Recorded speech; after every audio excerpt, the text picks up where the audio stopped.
Punjab bank के बारे में हम सबको पता है, तो सबसे इम्पोर्टेंट चीज़ें ही डिस्कस करेंगे। स्टार्टिंग से डिस्कस करके कोई फ़ायदा नहीं है, हम दोनों का ही टाइम वेस्ट होने वाला है।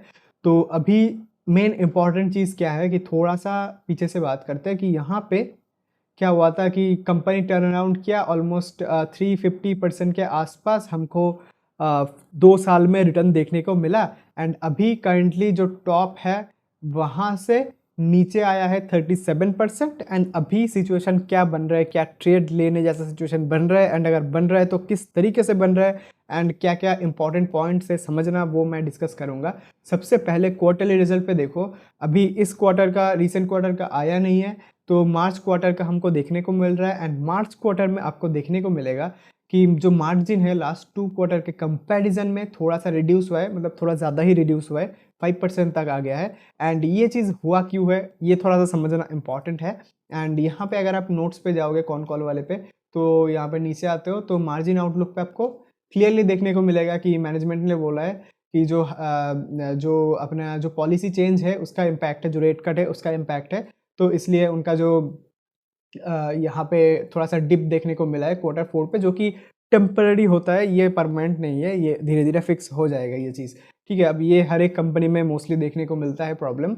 अब ये कोई बड़ी बड़ी बात है नहीं। अभी यहाँ पे एक और चीज़ था, मैं आपको दिखाता हूँ। ये अगर आप इसको, इन सभी चीज़ों को थोड़ा सा देखते हो कभी कभार, तो आपको अच्छा खासा दूसरे चीज़ों के बारे में भी पर्सपेक्टिव मिलता है। किस तरीके से मैनेजमेंट कमेंट्री में अगर आप देखोगे, we are going to push the RAM segment very high now.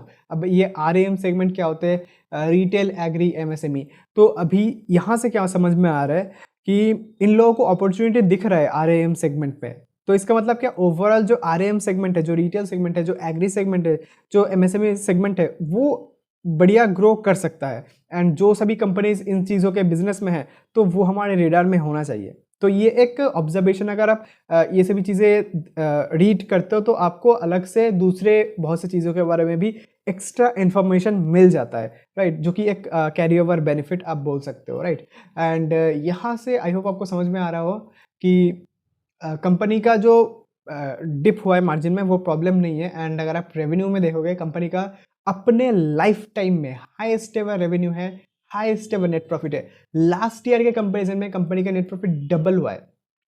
यहाँ पे कुछ भी कैपिटल डाइल्यूट नहीं हुआ है, आपको देखने को मिल रहा होगा। यहाँ पे EPS से भी देख सकते हैं कि कैपिटल डाइल्यूट हुआ है कि नहीं हुआ, तो सीधा सीधा डबल हुआ है, राइट।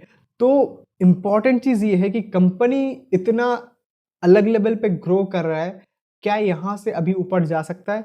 तो अभी टेक्निकली मुझे लगता है हाँ, अभी सिचुएशन बन रहा है। किस तरीके से देखो, दो इंपॉर्टेंट रीजन मैं डिस्कस करूंगा। एक तो डाउ थ्योरी, हम सबको पता है, यहाँ पे एक सीधा सीधा रिवर्सल बन रहा है कि यहाँ पे नीचे आया, ऊपर गया, नीचे आया, ऊपर गया, नीचे आया। ठीक है, तो ये है लोअर लो जो होता है, डाउन ट्रेंड, हम सबको पता है, राइट। तो अभी यहाँ पे क्या सिचुएशन बन रहा है, एक रिवर्सल बन रहा है। रिवर्सल कैसा होता है, यहाँ पे higher high, higher low, higher high, higher low, अभी फिर से हायर हाई बन रहा है। तो यहाँ पे क्या हुआ कि इसको ब्रेक करके ये ऊपर चला गया। इसका मतलब क्या, ट्रेंड रिवर्स हो गया, इसका कंफर्मेशन भी हो गया, बिकॉज यहाँ पे रिटेस्ट करके यहाँ पे फिर से ऊपर जा रहा है।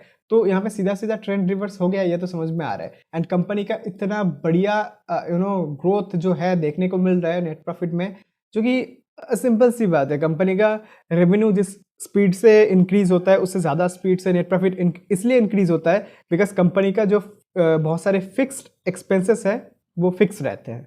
ठीक है, जैसे कि एक एग्जांपल से समझाता हूँ। सपोज मेरा एक साड़ी का दुकान है, राइट।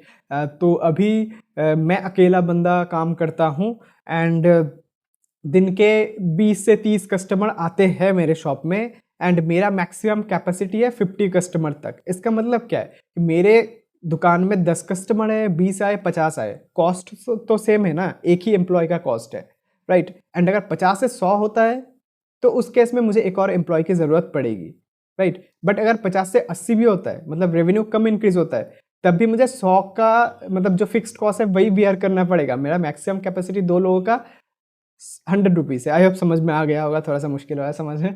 ठीक है, तो अभी मेन बात यह है कि यहाँ पे क्या, किस तरीके से टारगेट बन सकता है। यहाँ पे टारगेट की बात करेंगे, बट उससे ज़्यादा एक और इम्पॉर्टेंट चीज़, जो कि आप अगर हमारे वीडियोस देखते हो कुछ स्पेशल, तो आपको देना बनता है, राइट। एंड यहाँ पे अगर आप DI पे जाओगे, तो एक चीज़ बताओ मेरे को, अब आप बताओ कमेंट में, मैं नहीं बताऊंगा।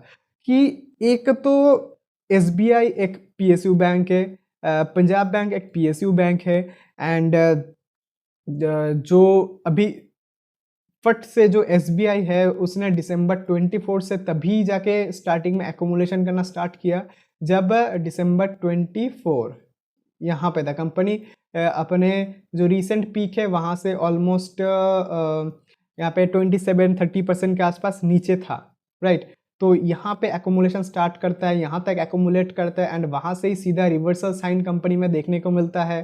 एंड कंपनी भी पब्लिक सेक्टर कंपनी है, एंड ये भी बैंक है वो भी बैंक है। तो आई होप आपको समझ में आ गया होगा कि मैं क्या कहने की कोशिश कर रहा हूँ, कि कुछ लोगों को चीज़ें पता होता है कब चीज़ें बेटर हो सकता है, एंड उसी हिसाब से यहाँ पे एक बढ़िया ग्रोथ हमको देखने को मिलेगा, ऐसा मुझे लगता है। एंड अभी यहाँ पे टारगेट कैसे बन सकता है, देखो टारगेट तो एक सिंपल सी बात है, आप चाहो तो यहाँ तक सिंपल सा एक 20% का टारगेट, नहीं 20% का टारगेट रखना मज़ा नहीं आएगा इसमें। यहाँ पे आप सीधा ट्रेंड पे खेल सकते हो। किस तरीके से, ये लास्ट ट्रेंड का मैं बताता हूँ कि यहाँ पे देखो, यहाँ से स्टार्ट करते हैं, ठीक है, मज़ा आएगा।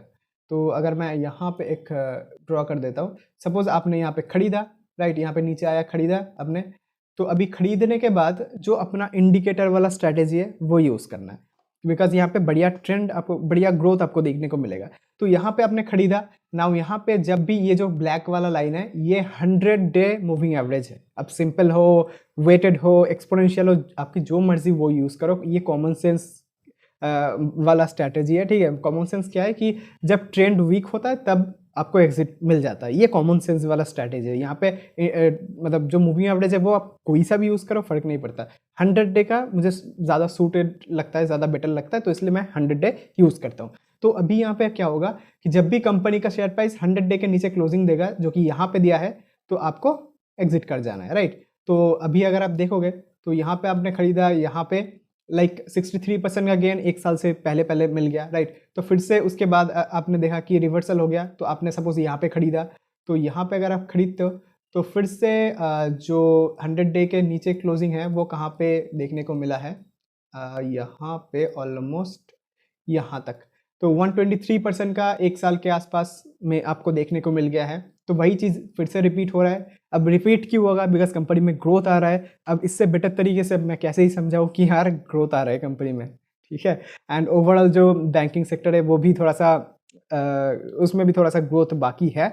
एंड मैंने तो येस बैंक पे लाइक समझ ही रहे हो, मैंने पहले भी बताया है, एंड रिसेंटली भी मैंने थोड़ा क्वांटिटी ऐड किया था। एंड स्टॉक मार्केट में जो सभी चीज़ें काम करता है वो चीज़ें अगर आपको सीखने में इंटरेस्ट है तो यार जाओ जाकर सब्सक्राइब करो। वैसे मैंने फर्स्ट टाइम एक शॉर्ट्स अपलोड किया था, तो अभी से शॉर्ट्स भी अपलोड करेंगे, अच्छा खासा इन्फॉर्मेशन आपको मिलेगा। तो लाइक करो, सब्सक्राइब करो, फिर मिलते हैं नेक्स्ट वीडियो में, तब तक के लिए बाय।